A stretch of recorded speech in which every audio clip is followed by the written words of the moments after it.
Boa noite, irmãos.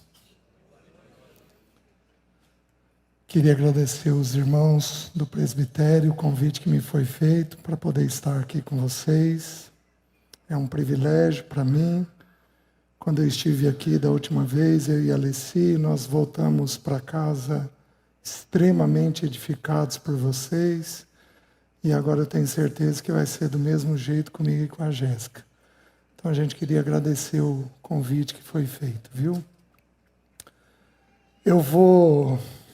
O Felipe me pediu um tema para eu partilhar com vocês.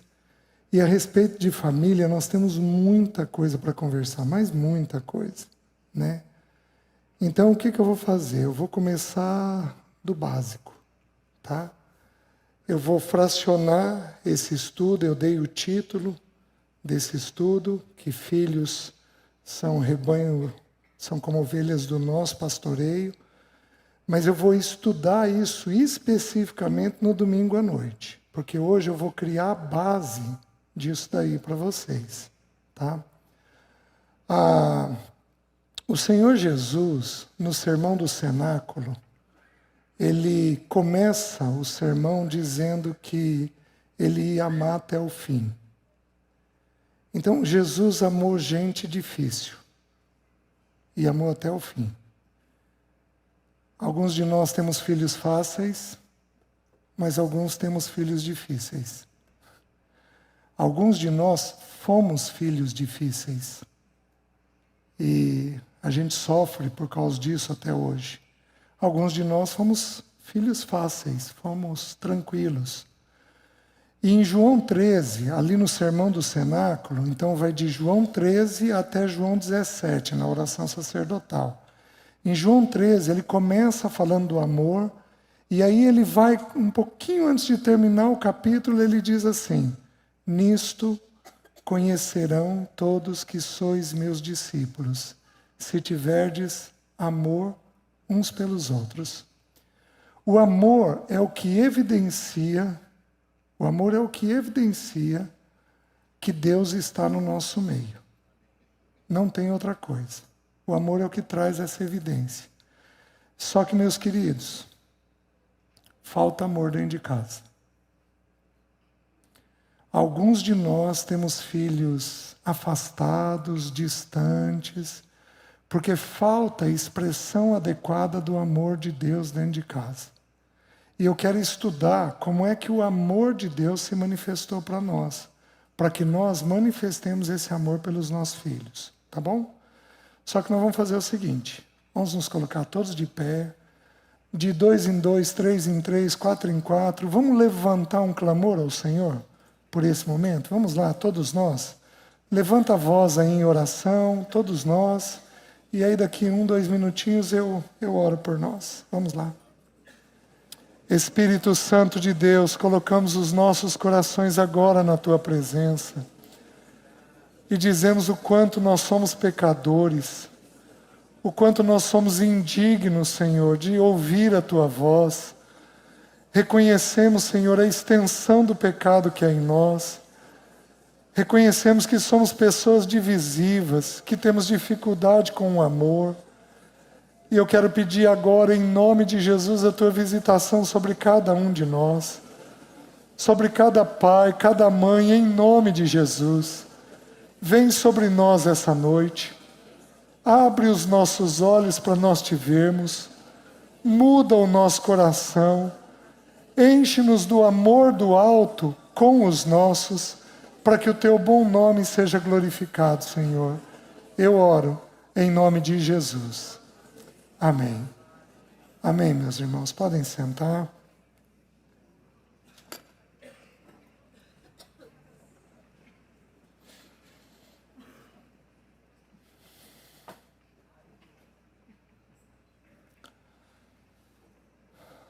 Só um instante que tem alguns irmãos orando ainda. A gente já inicia. Amém. Amém. Louvado seja o nome do Senhor. Quem aqui é bravo, levanta a mão. Levanta alto.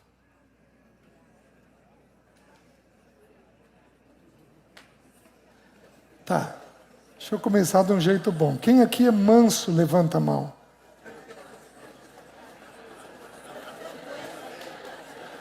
Comecei pelo lado negativo, né? Que isso? Certo. Quem aqui este mês de setembro já brigou como casal? Levanta a mão.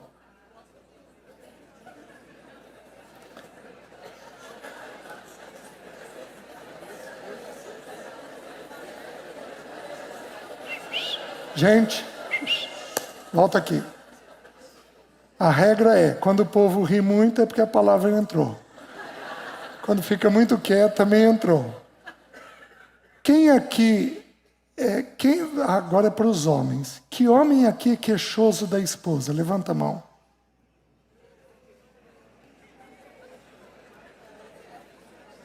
Tem mulher aí fazendo assim, ó.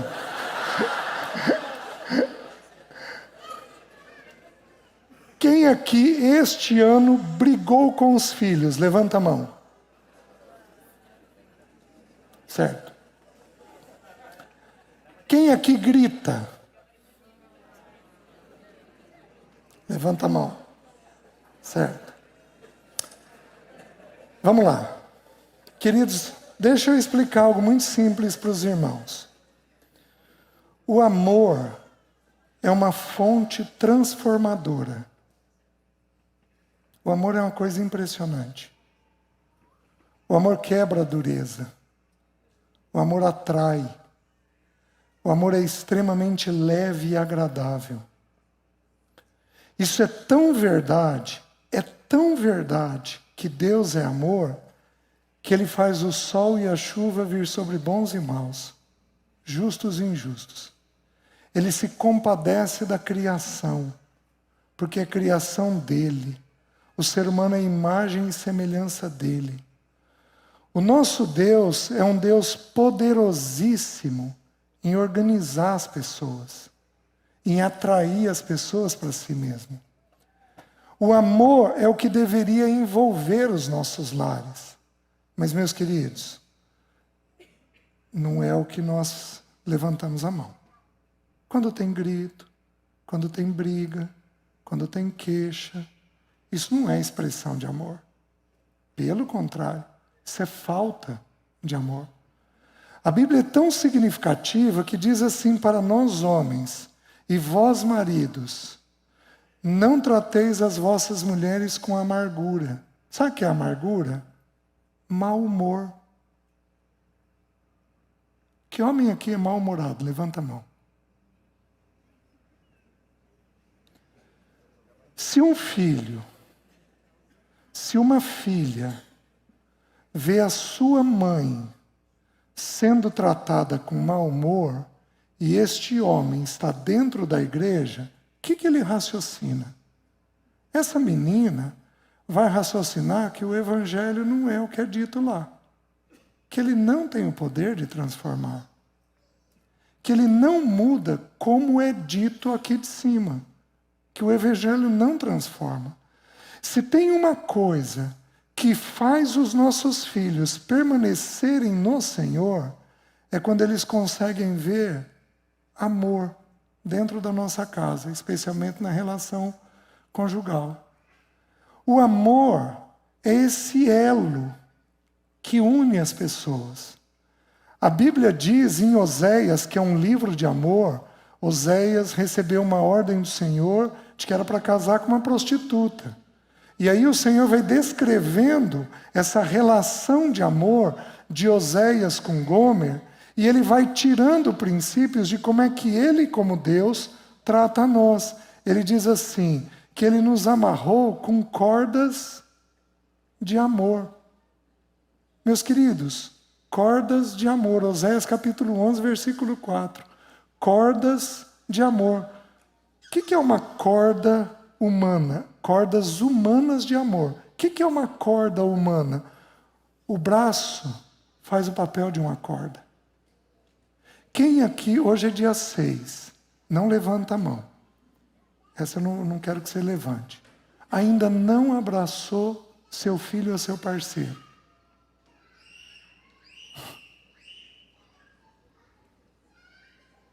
É uma corda de amor. E sabe o que é interessante? O texto diz assim: fui para eles como quem alivia o jugo de suas queixadas. A Bíblia não é um manual de ciência, mas a Bíblia é um manual do ser humano. Então, quando a ciência encerrar o conhecimento dela, a ciência vai compreender que a Bíblia tinha dito tudo o que era necessário. Hoje, quantos aqui têm ATM? Quantos fazem bruxismo ou apertamento? Levanta a mão. Olha lá. Sabe por que isso daqui é feito? Porque, em geral, isso daqui é o primeiro órgão a ser tensionado. Fui para eles como quem alivia o jugo de suas queixadas. O amor tira a tensão. O amor relaxa a mandíbula. É uma coisa impressionante, meus queridos. Então falta para nós amor dentro das nossas casas. E eu queria falar um pouquinho sobre essa palavra. Só que a palavra que Deus usa para expressar o amor não é amor.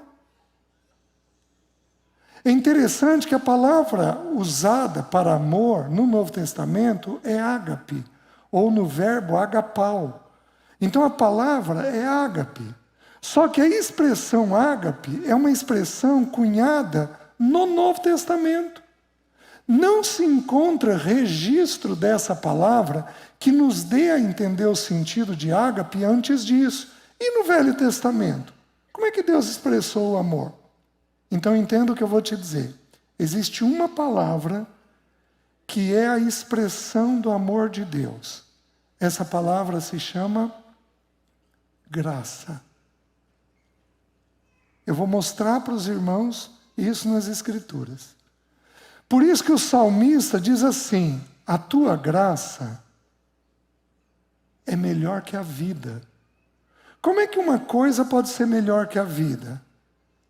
A menos que essa coisa seja o amor, que vai promover a vida que existe, que nós temos necessidade. Então a expressão que falta aos nossos corações é a expressão chamada graça. Então o que é graça? Nós fomos ensinados que graça é favor. E é um favor, todos nós fomos ensinados a respeito disso. Que graça é um favor imerecido. Ou seja, eu não fiz nada para merecer aquilo e Deus graciosamente fez um favor para mim. Então eu vou começar por aqui, porque esse conceito ele está errado. Porque graça não é um favor onde não há mérito. Graça é um favor onde há demérito. Eu fiz coisas contra, e ainda assim Deus vem e é gracioso comigo. Então eu vou dar um exemplo para vocês. Eu imagino que aqui em Porto Alegre deve ter flanelinha. Deve ter essas pessoas na rua que cuidam dos carros. Tá bom. Você estaciona o carro, vem a meia quadra o sujeito correndo. Ô moço, deixa eu cuidar. Você sabe que o lugar de parada dele é meia quadra do carro, que ele não vai cuidar do teu carro. Aí você vira e diz: tá bom, moço, pode cuidar que eu te dou um troquinho aí. Aí você vai, faz o que precisa, volta, ele volta correndo a meia quadra. Então, moço, eu cuidei do teu carro. Aí você pega uma moedinha de R$1 e dá para ele. O que é isso? Isso é graça onde não há mérito. Isso é um favor onde não há mérito. Mas agora, presta atenção. Você estaciona o carro, o cara vem a meia quadra. Ô moço, deixa eu cuidar do teu carro. Pode, moço, pode cuidar.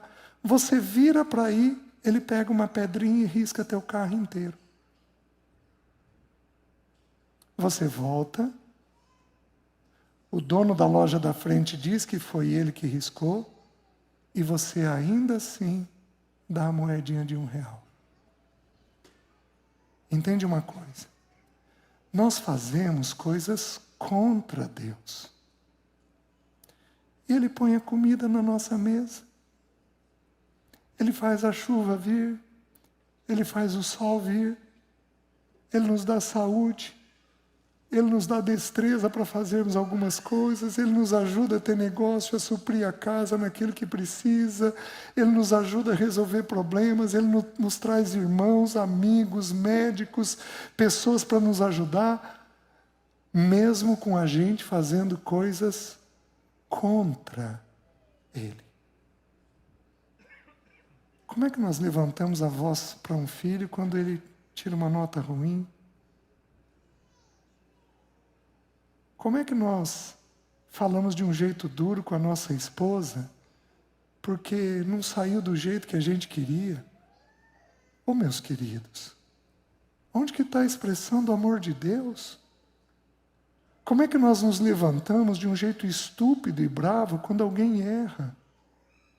Já pensou se Deus fosse abrir a caixa de ferramenta contra a gente? Já pensou se Deus fosse dizer tudo o que Ele pensa ou tudo que nós temos feito de errado a nosso respeito de uma única vez? Nenhum de nós suportaria isso. Falta-nos graça, que é a expressão do amor de Deus para o ser humano. O que então significa a palavra graça? Presta atenção no sentido do Velho Testamento. No Velho Testamento, graça significa favor, aceitação. Meu filho, meu querido, por que um filho adolescente teu conversa com um líder da igreja e se abre, não se abre com você? Porque o que ele encontrou naquele líder? Aceitação. Ele contou tudo o que ele está fazendo e o líder foi resiliente, ouviu, absorveu, conseguiu semear sem ser duro, sem ser crítico, sem ser pesado. Favor, aceitação. Só que tem outras duas palavras no Velho Testamento que traduzem graça. Sabe o que é? Charme, elegância.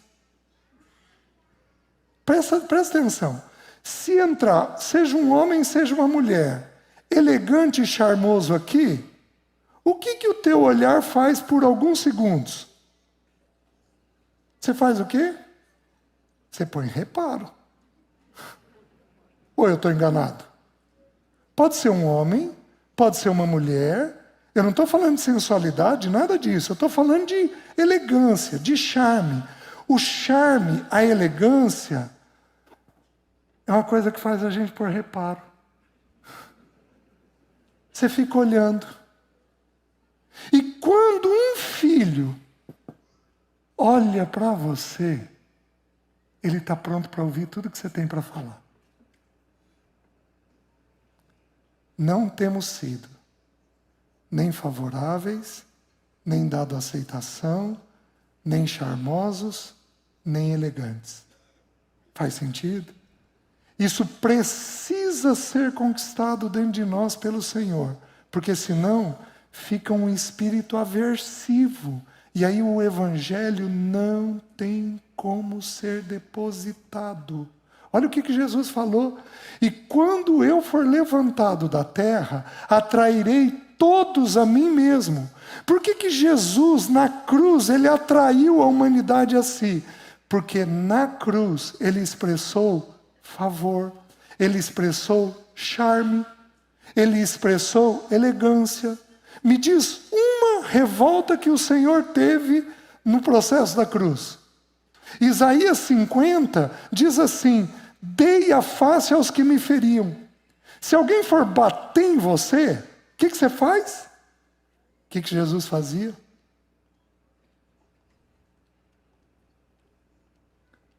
Falta-nos um espírito gracioso dentro das nossas casas.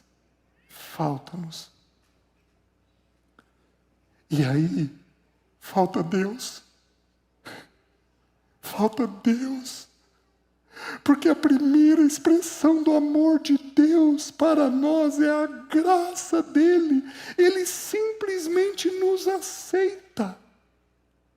Quando você nasceu de novo, de que jeito que você nasceu de novo? Quantos de nós aqui éramos roubadores, adúlteros, problemáticos, linguarudos, falávamos dos outros e vai por aí afora? O que ele fez? Simplesmente nos aceitou. Fazíamos coisas contra ele. Esse é o espírito do amor de Deus. É onde o amor de Deus é iniciado, na graça dele. Os irmãos estão entendendo? Esse espírito tem faltado nos lares. É uma coisa impressionante.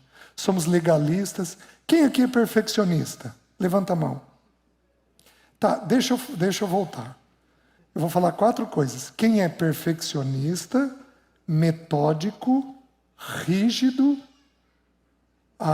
perfeccionista, metódico, rígido, tem mais uma, mas fugiu. Quem é essas 3 coisas aqui? Levanta a mão. Levanta alto para eu ver. Olha lá. Os que levantaram a mão estão a um passo ou já entraram num legalismo, no espírito da lei.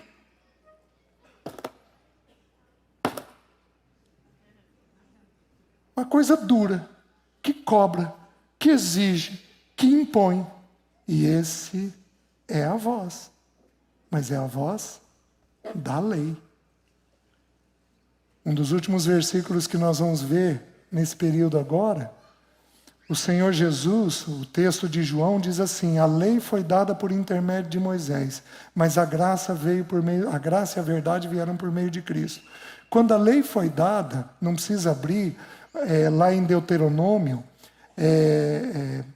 lá em Êxodo, quando a lei foi dada, olha o que diz o texto bíblico.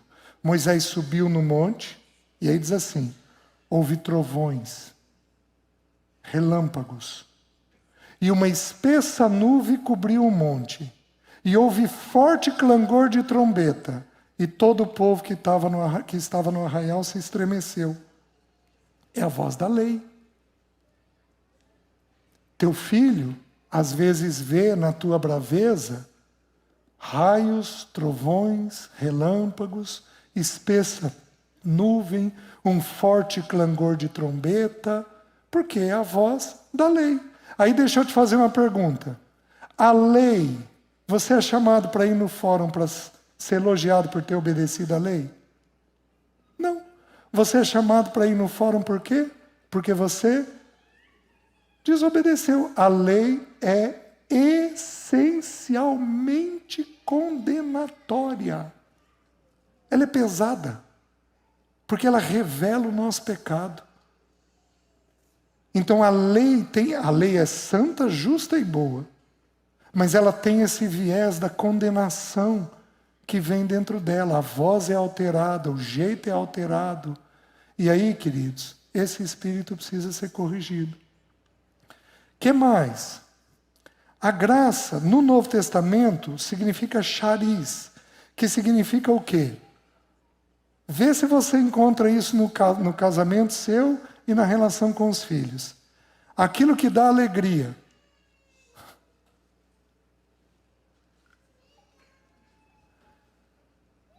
Você chega em casa, é isso que tem? Papai chegou. Ou os seus vão correr de você. Mamãe chegou. Deleite, prazer. Guarda essa palavra. Doçura. Que mulher aqui é dócil? Levanta a mão. Que mulher aqui é ácida? Levanta a mão.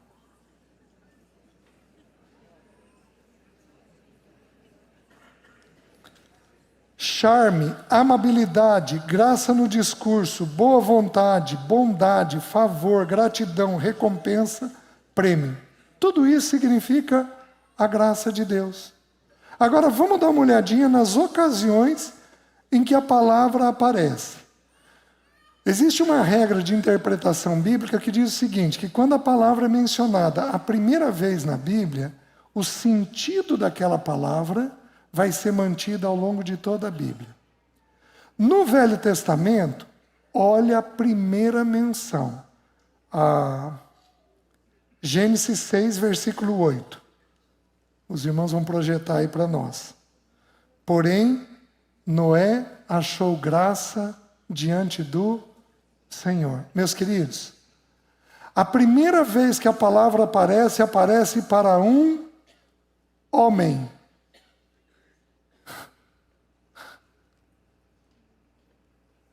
Porque quem tem que ter um espírito gracioso em primeiro lugar? O homem. E é tão interessante, por quê? Porque a palavra para Noé, ele trouxe com esta palavra salvação para sua esposa, seus 3 filhos e suas 3 noras. 8 pessoas. Por que 8?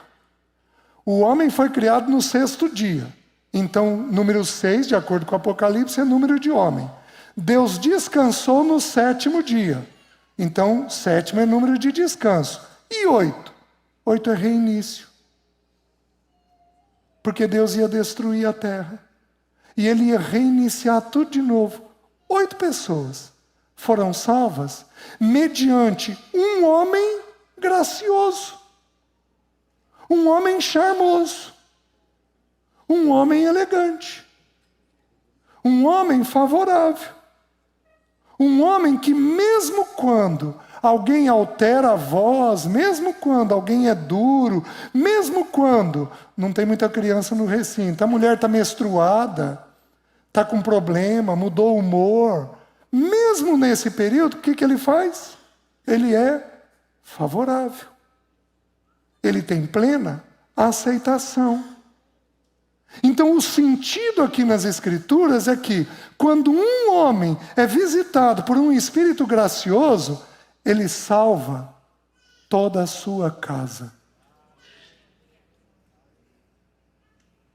Agora, você quer ver uma coisa? Eu vou adiantar. No Novo Testamento, sabe qual é a primeira vez que aparece a palavra graça? Maria, porém, achou graça diante de novo a vida familiar. Só que agora no Novo Testamento, para quem? Para uma mulher. Porque minha irmã, presta atenção no que eu vou te dizer. Se você for uma pessoa graciosa, talvez o teu marido não se torne gracioso. Mas você e seus filhos, sim. Porque há um poder da mulher naquilo que concerne aos filhos. Jesus era tão cheio de graça com sua mãe, e ele aprendeu a graça com quem? Com ela. Porque ela achou graça diante de Deus, tanto no Velho quanto no Novo Testamento. A palavra graça está diretamente ligado à questão da salvação da vida familiar.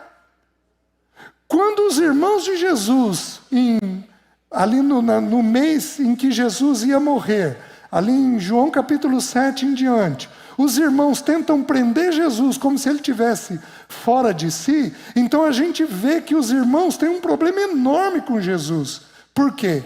Muito possivelmente porque o Senhor Jesus ia ser preso e todos eles estavam temendo que sobrasse para eles. Os discípulos tinham esse sentimento e não seria de estranhar se os irmãos dele tivessem o mesmo sentimento. Só que, meus queridos, quando Jesus é assunto aos céus, e naqueles 10 dias que eles estavam orando na casa, esperando o Pentecostes, quem que está lá?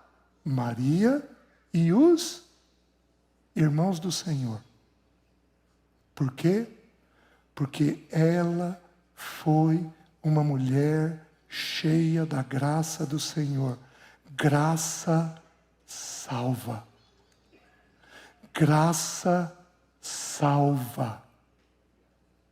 Graça salva os nossos. Chega de dureza. Chega de rispidez. Chega de um espírito contrário. Chega de briga. Nossos filhos não suportam briga. Chega. É tempo de nós sermos visitados pela graça de Deus, para que as nossas casas, como a de Noé e como a de Maria, sejam salvas por Deus. Está fazendo sentido, irmãos? Precisamos, com urgência, dessa visitação. Agora, você quer ver? O texto continua. Se você pegar a segunda menção da palavra graça, está em Deuteronômio 24:1. Olha o que diz o texto. Se um homem tomar uma... Segunda menção que vai aparecer a palavra graça. Se um homem tomar uma mulher e se casar com ela, e se ela não lhe for agradável, agradável é o quê? Graça. Aos seus olhos, por ter ele achado coisa indecente nela, e se ele lhe lavrar um termo de divórcio, e lhe o der na mão, e a despedir de casa. A segunda expressão é usada também dentro do casamento. O que faltou nesse casamento que produz separação? Graça. Não levanta a mão. Mas quantos aqui, ano passado e esse ano, falaram de separação? Quantos lares aqui, o filho não deixou, não tem pensamento de deixar a casa? Eu fui para um encontro esse ano, e aí um casal me procurou, uma brigaiada. Aí eles tiveram desespero. César, nosso menino de 11 anos, saiu de casa. Quando acharam ele já estava pedindo esmola na rua para comer. 11 anos. Uau! Quantos dos nossos filhos de 11, 12, 13, 14, 15 anos não têm pensamento de deixar a casa? Porque falta o quê? Graça. Faltando graça, de acordo com o texto, nós vamos ter pensamentos de rompimento, separação. Simplesmente porque a gente não tem plena aceitação. Uma coisa impressionante, meus irmãos. Meus irmãos, como Deus tem um coração favorável a nós. Como Ele tem um coração gentil e gracioso conosco. É uma coisa que impressiona. Uma coisa que impressiona. Impressiona. Quantos de nós não estamos resistindo a uma ou outra lição há anos? Há anos. Nós estamos resistindo, Deus está pedindo para tratar uma coisa, tratar outra, e a gente está com dureza de coração, e o que é pior, a gente vira para o filho e exige obediência dele, quando nós próprios não estamos fazendo. E meus queridos, todo dia, Deus colocando comida, dando saúde, provendo recurso, trazendo pessoas, trazendo palavra, tentando conquistar o coração da gente, porque Ele é cheio de graça. Ele desceu a nós com graça sobre graça. Porque tem situação que não basta graça. Tem situação que nós vamos ter que ter graça sobre graça. Nós vamos ter que ter uma aceitação dupla, nós vamos ter que ter um favor duplo, nós vamos ter que ter um nível de tolerância aumentado naquela situação. Por isso que o texto bíblico diz que Jesus desceu a nós nessa condição. Graça sobre graça. Porque a gente consegue provocar situações difíceis para o Senhor. Então a segunda menção é essa. A terceira menção, terceira, quarta e quinta menções, são 3 menções, aparece agora onde? No livro de Ruth. Que fala do quê? Casamento.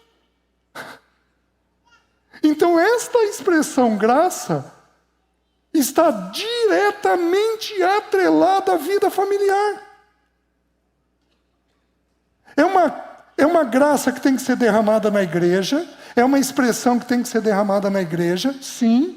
É uma expressão que tem que ser derramada no trabalho, sim. Mas o texto bíblico está mostrando para nós que essa palavra é insistentemente usada na vida familiar.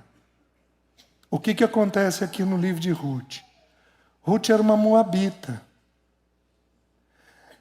Os moabitas, a situação era tão grave contra os filhos de Moabe, que eles não podiam entrar no templo. Eles eram proibidos de adorar. Se os irmãos nunca estudaram o livro de Ruth, pegam um livro do irmão Christian Shen para estudar o livro de Ruth. O nome do livro é Ruth. Peguem esse livro para estudar. Vocês vão ter uma clareza do livro que é uma coisa que impressiona, né? Ruth representa a minha e a sua vida. Por quê? Porque nós não somos judeus. Nós somos estrangeiros. E nós não podíamos estar no templo. Nós não podíamos adorar a Deus. Mas a graça dele foi estendida a nós. E essa graça foi estendida na pessoa de quem? Na pessoa de Boaz. Então olha o que o texto diz. Ruth 2:2. Ruth, a moabita, disse a Noemi: deixa-me ir ao campo e apanharei espigas atrás daquele que me favorecer. O que é favorecer? Ser gracioso. Ela lhe disse: vai, minha filha. Então ela falou: alguém vai me favorecer alguma coisa. Vejam agora, Ruth 2:10. Então ela, inclinando-se rosto em terra, lhe disse: como é que me favoreces e fazes casos de mim, sendo eu uma estrangeira? Aqui ela já está tendo contato com Boaz. O que Boaz fez? Pôs reparo nela. Porque, gente, é a graça que nos busca. Não é nós que buscamos ela. É a graça que nos busca.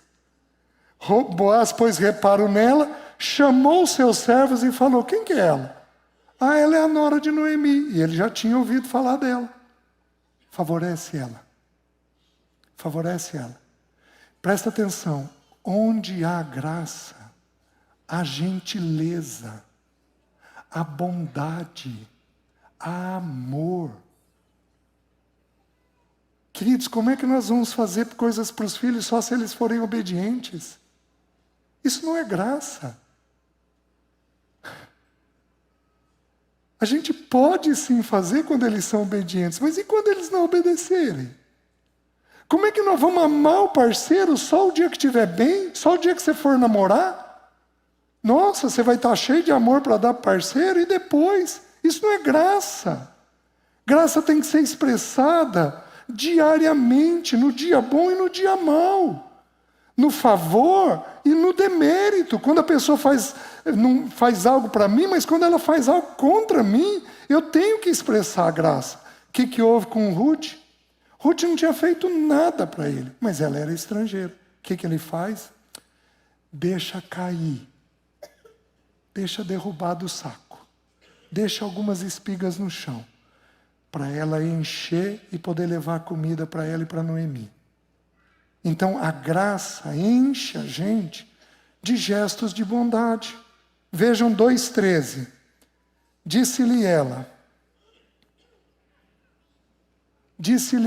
tu me favoreces muito, Senhor meu, pois me consolaste e falaste ao coração de tua serva, não sendo eu nem ainda como uma das tuas servas. Presta atenção. No 2, eu vou atrás daquele que me favorecer. No 10, você me favorece. No 13, você me favorece muito. Porque a graça é um crescente. Então deixa eu lembrar para você. Aquilo que dá alegria, deleite, prazer, doçura. Vai aplicando essas palavras no relacionamento conjugal. Boa vontade, amável, amabilidade, graça no discurso, gratidão, recompensa, prêmio.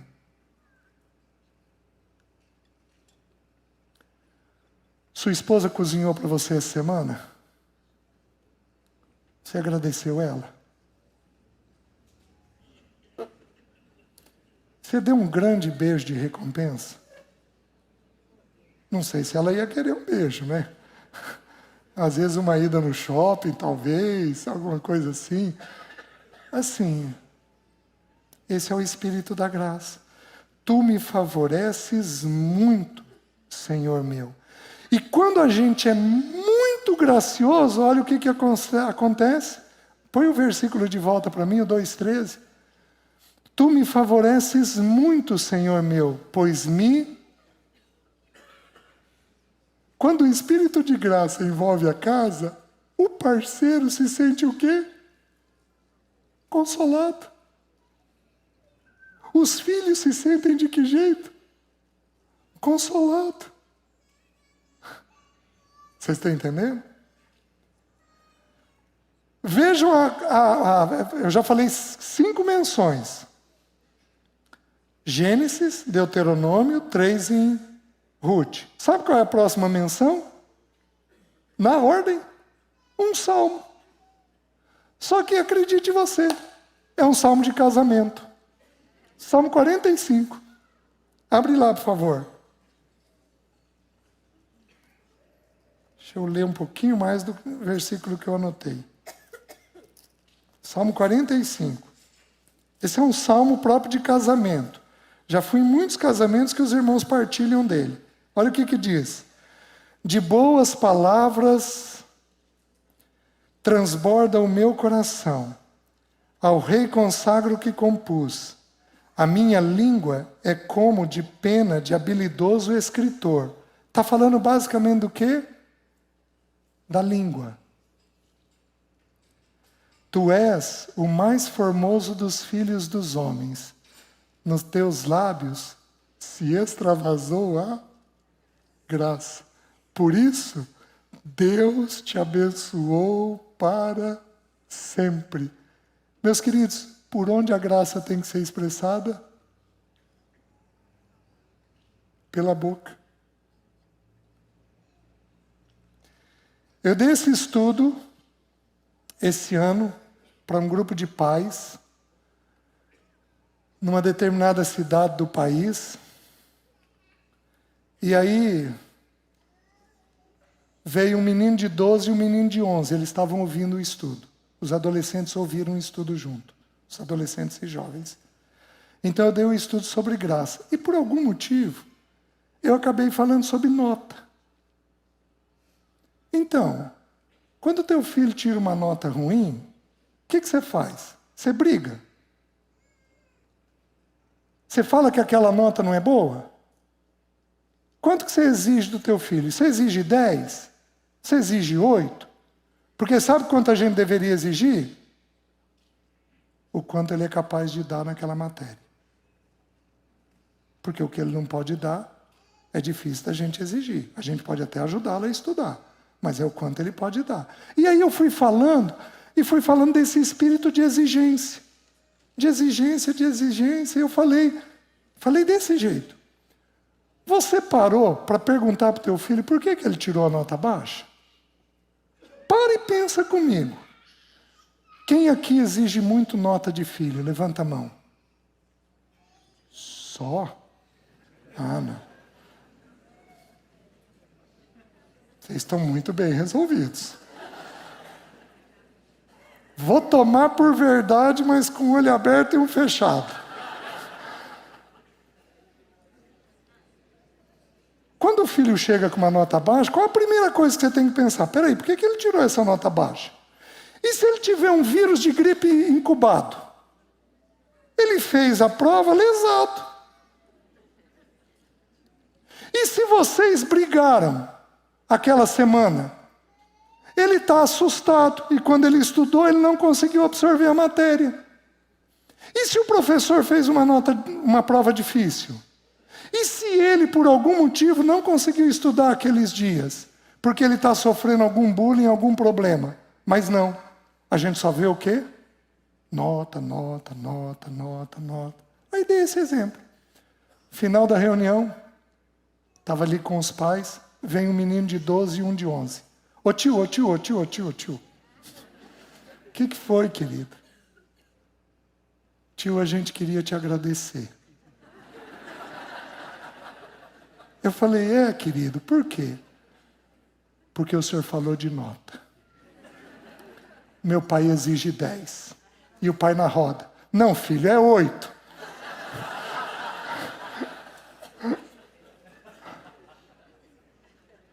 E o de 11 é o que tinha saído de casa. Tio, é desse jeito que ele está falando, tio. Concordando com tudo que o outro estava dizendo. Por quê? Porque pesa dos seus lábios, extravasou a graça, gentileza, amabilidade, doçura. Deus está presente nisso. O nosso bendito Senhor nunca levantou a voz. Nunca se ouviu um grito dele. Nunca se ouviu um grito dele. Essa é a natureza do nosso Senhor. Por quê? Porque Ele é cheio de graça. Então a maneira nossa de agir, de fazer, precisa mudar com urgência dentro da nossa casa. Porque senão, meus queridos, não há forma de resolver. Porque não tem expressão do amor de Deus dentro da casa. Os irmãos estão entendendo?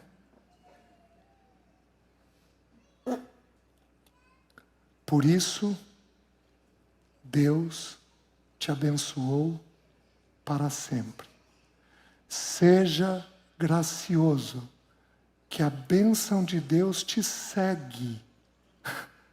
Seja gracioso, que a bênção de Deus fica vindo atrás de você, te seguindo. Dá uma olhadinha agora no Novo Testamento. Primeira menção, Lucas 1,30. Eu já mencionei para vocês. Olha o que diz.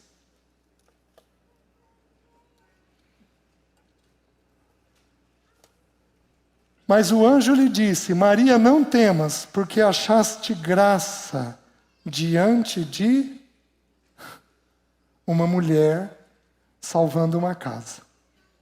Achou graça diante de Deus. Meus queridos, quem aqui é preocupado com disciplina de filho? Levanta a mão. É um tema importantíssimo, certo? Olha um erro básico nosso. A alma do teu filho, a psique do teu filho, é composta de pensamento, emoção e vontade. O que a gente faz quando a gente corrige ele? A gente quer corrigir a vontade. Faz assim, não faça assim, é desta maneira, não é daquela maneira. Você quer corrigir a vontade dele, a conduta dele, o comportamento dele, o que não é errado. Só que ouve as Escrituras. Provérbios 12:1 diz assim: quem ama a disciplina, ama o conhecimento. Então, ao invés de você querer alcançar a mão, você tem que alcançar o quê? A mente. Porque a mente é que leva a mão a decidir. Quem ama a disciplina, ama o conhecimento. Tudo bem. Agora você quer ver? Vejam Provérbios 16:21. Olha o que diz. O sábio de coração é chamado prudente, e a doçura no falar aumenta o... Quem ama a disciplina, ama o conhecimento. O que aumenta o conhecimento? A doçura no falar. E daí? Mulher, você quer auxiliar teu marido? Querido, meu amor,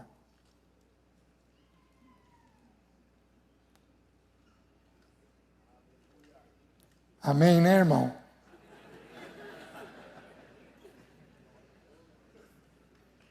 Homem, você quer que tua esposa te ouça? Você tem que aprender a ter expressões carinhosas. Você tem que aprender a ter um tom de voz leve. Você tem que aprender a não ser ríspido. Quem aqui é brincalhão? Levanta a mão. Queridos, decore Provérbios 24:21. Deixa eu confirmar aqui. Se é isso mesmo? Não, 21, 24. Não. Não, ali foi 21, 24. Quanto ao soberbo e presumido, zombador é o seu nome. Procede com indignação e arrogância. Quem brinca muito é zombador. Só que ele tem 4 características dentro dele. Ele é soberbo, ele é presumido, ele é indignado e ele é arrogante. Quantos filhos aqui não são marcados com brincadeira indevida de pai e mãe? Com fala indevida de pai e mãe. E, queridos, presta atenção no que eu vou falar. Mãe fala e pesa. Mas a grande necessidade de aceitação do filho é do pai. Porque da mãe ele pressupõe que já tem. Então, o que um pai fala tem muito peso na cabeça de uma criança. Nunca chame teu filho de preguiçoso. Nunca chame seu filho de preguiçoso. Nunca chame de sem vergonha. Nunca, especialmente os homens, nunca façam isso. Por quê? Porque para chegar a ser preguiçoso, ele tem que passar por outras etapas. Ele tem que procrastinar, ele tem que ser acomodado para chegar na preguiça. Não parta da procrastinação dizendo que ele já é preguiçoso, porque isso daí vai grudar. Essa é uma expressão que gruda. Que gruda e depois vai ser difícil de tirar. Porque ele vai achar que ele tem este perfil. Tem criança que é desatenta, que não percebe, não vê as coisas, não enxerga as coisas.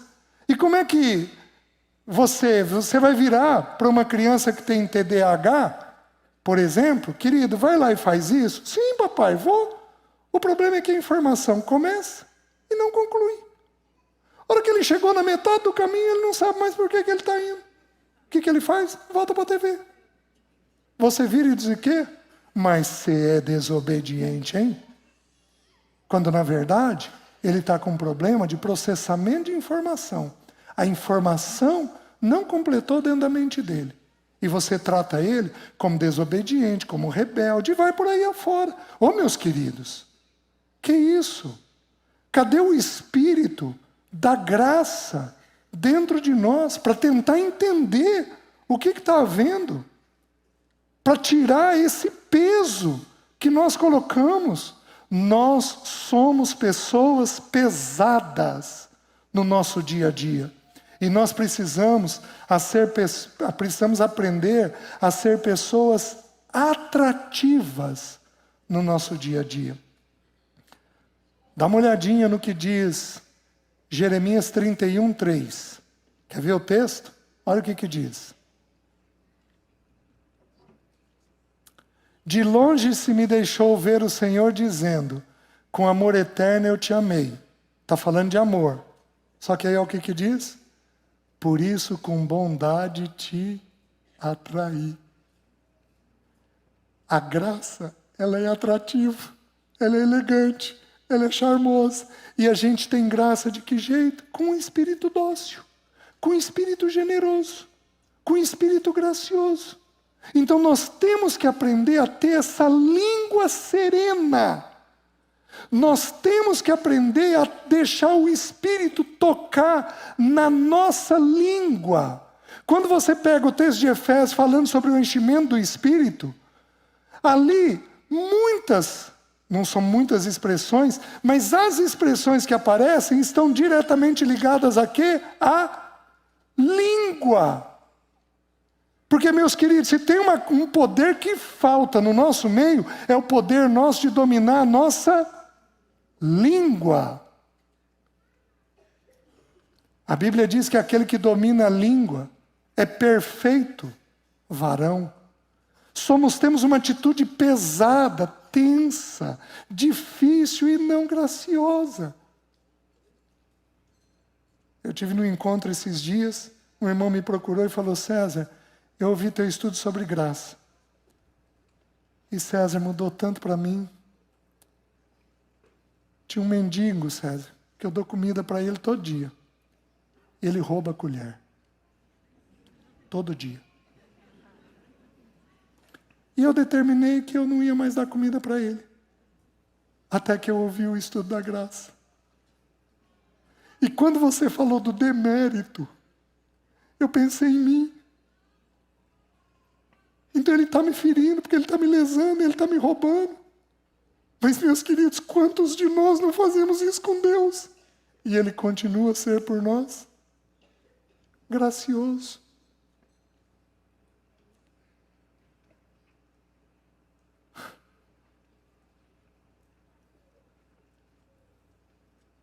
Dá uma olhadinha na segunda e na terceira menção da palavra graça no Novo Testamento. Lucas 2,40. Jesus aqui tem 2 anos de idade. Crescia o menino e se fortalecia, enchendo-se de sabedoria, e a graça de Deus estava sobre ele. Olha o crescimento dos 2 aos 12. O crescimento é físico, se fortalecia, depois emocional e depois espiritual. E a graça de Deus estava sobre ele. Agora dá uma olhadinha no 2,52. Agora Jesus está de 12 a 30, quando expressa isso daqui. E crescia Jesus, mudou a ordem. Emocionalmente, crescia em sabedoria, estatura, fisicamente, e graça. Só que agora no quê? Diante de Deus e dos... Ô gente, como é que você ensina um menino de 12 anos a ser gracioso? Filho, esse tom de voz não, querido. Abaixa o tom de voz. Só que você tem que falar assim. Moleque, você vai levantar a voz comigo? Quem você acha que eu sou? Já pensou se Jesus fosse fazer isso? Quando ele entra no cenáculo, ele é o rei dos reis. Ele está coberto de um manto de glória. O que ele faz? Tira o manto e faz o papel do escravo. Oh, meus queridos, como é que nós vamos querer que um filho seja cheio da graça de Deus se nós não tivermos esse espírito gracioso, esse espírito leve? Não importa o tamanho do teu problema. Gente, tem gente aqui que tem ira que mata. Eu estou falando sem medo de errar. Tem irmãos aqui que vão ter ira, a ira chamada tumos na Bíblia, é a ira que Herodes teve quando mandou matar as criancinhas. Tem irmãos aqui que tem ira que se brincar mata. Ele vai ter pensamento de assassinato dentro dele, de homicídio, de suicídio. Tem muitos irmãos aqui que tem isso. Não importa o tamanho do nó que você tenha, a graça te liberta de tudo isso. E a casa tem que ser envolvida com esse espírito. E minhas irmãs, deixa eu te dar uma palavrinha pessoal. Imagina que aqui está o filho. Quem é o primeiro elemento na casa que protege um filho? A mãe. Quem é o segundo? O pai. Por proximidade, o acerto e erro da mãe tem mais peso. Uma mãe erra 5 e o filho recebe 8. Um pai erra 5 e o filho recebe 2. Porque está mais longe. Tem a mãe que faz um filtro. Minhas irmãs, se tem alguém que tem que ter doçura na casa, são vocês. Só que eu vou ser bem verdadeiro. Algumas de vocês não têm, porque os homens, os seus maridos, não protegem vocês o suficiente. O problema é que vai acontecer? Como é que vai ter essa expressão a partir dos 12 anos da graça de Deus? Gente, nossos filhos estão enfiados dentro do quarto, irritados, tensos, bravos, questionando a gente, às vezes, a partir dos 15 anos, confrontando, enfrentando a gente. Por quê? Porque faltou um espírito de graça. Quando um pai e uma mãe não são graciosos, mas eles são bravos, eles são rígidos, são perfeccionistas ou exigentes, o filho desenvolve 3 atitudes. Até os 8, 9 anos de idade, ele tem medo do pai e da mãe. Então ele fica armado e com medo do que o pai e a mãe vão fazer. Aos 9 anos, o vocabulário cresce. E ele passa a ter um dicionário mais vasto. O que ele faz? Ele dá o nó no medo mentindo. Então ele entra numa segunda fase quando tem pais bravos. Na fase de mentir. Vou dar um exemplo. Você vira para o filho e diz: filho, eu quero que você estude agora. O pai está indo trabalhar. Tá bom, você sai para trabalhar. O filho pega e vai para frente da TV. Aos 8 anos, se você chega, você esqueceu algo e volta, aos 8 anos, ele vai morrer de medo. Aos 9, 10, 11 anos, você chega: mas menino, o que você está fazendo aqui na TV? O que ele responde? Ô pai, eu olhei a tarefa e vi que é para fazer na escola. Ele dá um nó em você mentindo, porque ele está mais articulado. Só que, meus queridos, aos 15, ele vai te enfrentar. Quem aqui viveu isso com os seus pais? Levanta a mão. Olha lá. Porque faltou um espírito de graça. Aí temos filhos medrosos, mentirosos e enfrentadores. Oh, meus queridos, não cabe. Jesus tinha graça, ele crescia em graça diante de Deus e diante dos homens. Quarta menção, Lucas 4, 22. Eu já estou terminando. Jesus pregando o Evangelho, todos lhe davam testemunho e se maravilhavam das palavras de graça que lhe saíam dos lábios e perguntavam: não é este o filho de José? Meus queridos, o Pai é cheio de graça, porque a graça é uma expressão do amor, é a primeira expressão do amor de Deus. Olha o que a voz do Pai falou para o Filho: este é meu. Quando foi a última vez que você pegou teu filho, abraçou ele forte e falou: moleque, vem cá. Ô, mas que cheiro gostoso que você tem. Isso é meu. Meu. Ninguém tasca, ninguém te pega, porque você é meu. Ser humano tem necessidade de pertencimento. Vou trabalhar isso esses dias com os jovens. Espero que vocês deem pertencimento para os jovens. Este é meu. E não apenas isso. Diz assim: este é meu filho. E não apenas isto. Este é meu filho. Gente, nossos meninos, nossas meninas têm necessidade de ouvir isso. Você é minha. Viu? Depois eu vou ouvir por ter olhado para ela. Ela é minha. Minha filha amada, em quem eu tenho um monte de prazer. Quando você tem prazer em alguém, o que você faz? Você elogia. O que o pai fez com o filho? Vem cá. Oh, mas você é cheio do Espírito, hein? Oh, mas que homem de Deus que você é, hein? Oh, mas que humildade que você tem, hein? O pai enchia o filho de cuidados, de incentivos, de elogios. Quando é que você fez isso? Esse ano. Vem cá, meu filho. Vem cá, meu filho. Filho, você tem esse e esse defeito, mas filho, deixa eu te dizer uma coisa. Você tem essa e essa virtude. Você é uma pessoa cheia de Deus nisso, nisso, nisso e nisso. Meus queridos, a gente tem que extravasar a graça pela boca. Tem que mostrar doçura pela boca. Aí, para nós encerrarmos.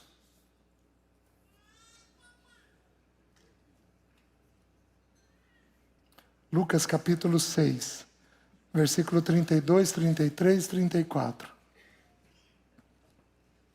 Se amais os que vos amam, qual é a vossa recompensa? Qual é a vossa graça? A palavra no original aí é graça, traduzida por recompensa, por favor. Até os pecadores amam os que os amam. Então o que ele está dizendo? Que eu tenho que demonstrar graça quando alguém fizer algo contra mim.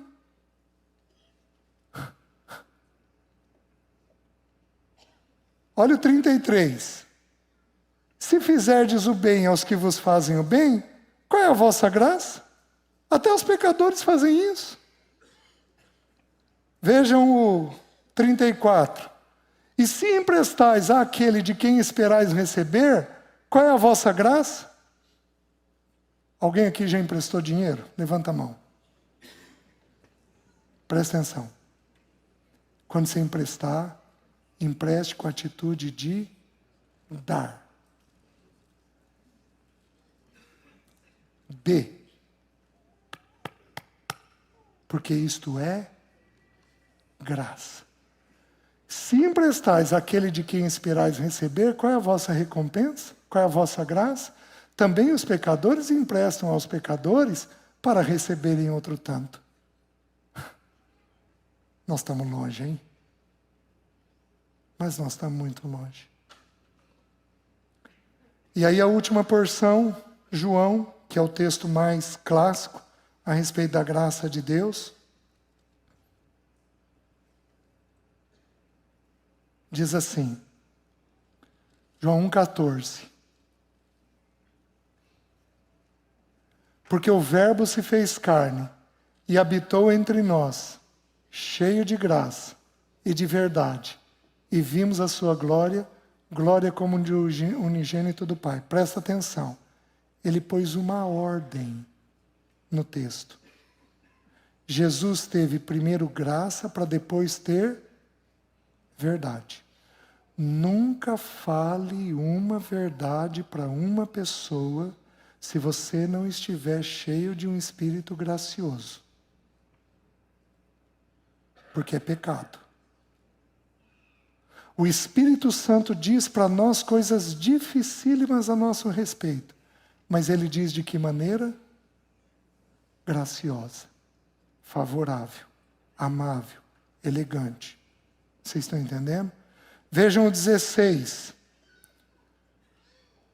1,16. Porque todos nós temos recebido da sua plenitude e graça sobre...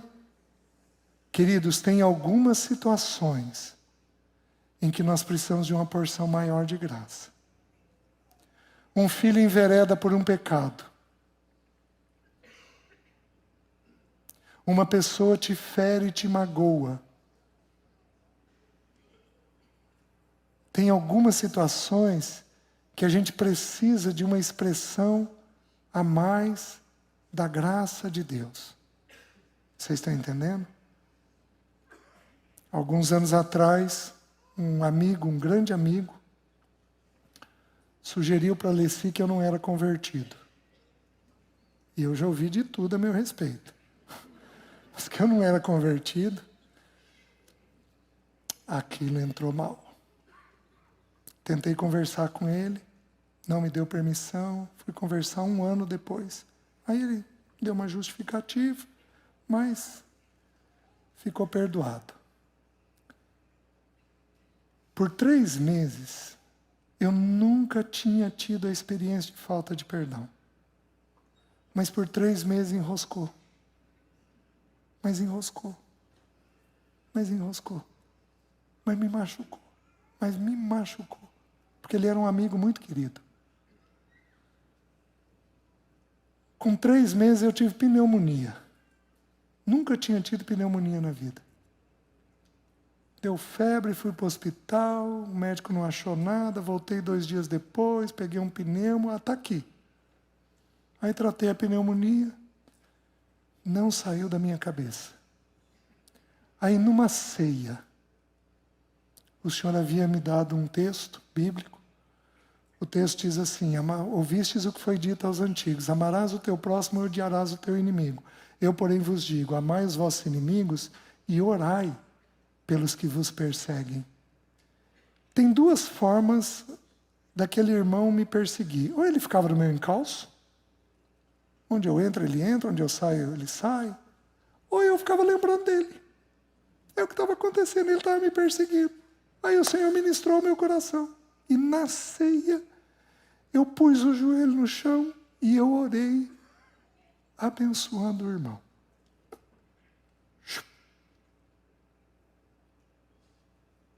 Graça. Graça. Senhor, eu sou mais pecador que ele, Senhor. Visita o meu irmão.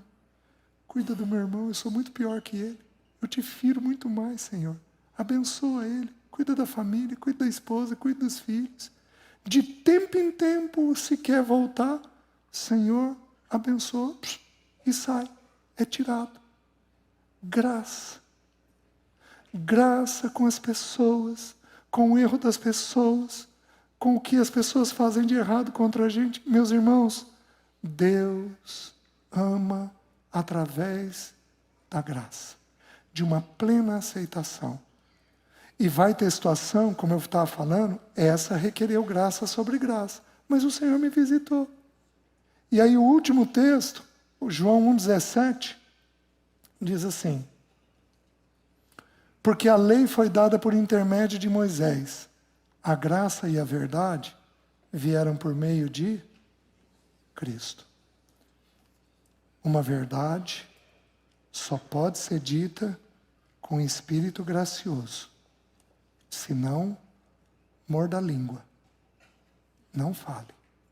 Amém? No domingo à noite, aí então, como eu criei essa base, aí eu vou falar sobre o que é uma ovelha. Porque nós somos ovelhas do Senhor e nossos filhos são ovelhas nossas. Então eu quero estudar com vocês, eu não vou estudar o Salmo 23, eu vou estudar com vocês quem é a ovelha, a natureza da ovelha. Como que a ovelha age? Para a gente entender então como que nós agimos com os nossos filhos. Amém?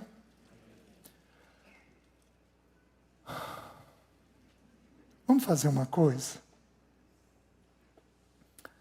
Aqueles que precisam de uma visitação da graça de Deus na sua vida, se coloca de joelho. Vamos lá. Aqueles que têm esse entendimento, que precisam ser visitados pela graça de Deus, se coloca de joelhos.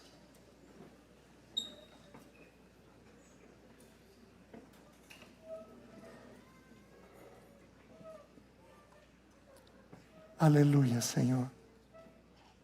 Aleluias. Espírito Santo de Deus, perdoa os nossos pecados. Perdoa nossos gritos. Perdoa nossa rispidez. Perdoa nossa grosseria. Perdoa nosso mau humor. Perdoa porque nós não temos aceitado bem os nossos. Espírito de Deus, nos perdoa. Espírito de Deus, nos enche de Ti mesmo, porque Tu és Espírito da graça. Tu és o Espírito que derrama a graça. Ajuda as minhas irmãs a amarem os seus maridos com graça. Ajuda os meus irmãos a amarem as suas esposas com plena aceitação. Ajuda-nos a amar os nossos filhos com a graça adequada. Ajuda-nos com aqueles filhos que são difíceis. Dá-nos graça sobre graça com eles. Mas, Senhor, nos envolve com o Teu Espírito da graça, para que o Teu bom nome seja glorificado nas nossas vidas. Perdoa a multidão dos nossos pecados. E levanta-nos, Senhor, de um jeito maduro na Tua presença, Põe-nos de pé, Senhor, com um coração arrependido, mas vigoroso para viver esse Espírito da graça. Enche os nossos lares do Teu amor, enche essa congregação desse Espírito gracioso, enche os presbíteros desse Espírito gracioso, os diáconos. Senhor, enche-nos de Ti mesmo, para que o Teu bom nome seja glorificado, Senhor. Colocamos um encontro amanhã na Tua presença. Senhor, abre-nos os céus com aqueles jovens, que os jovens cresçam em Ti, sejam fortalecidos em Ti, que eles encontrem plena aceitação na Tua presença e na Tua pessoa. Faz isso, nós clamamos, Senhor, em nome de Jesus. Amém. Amém, meus irmãos. Obrigado. Deus os abençoe.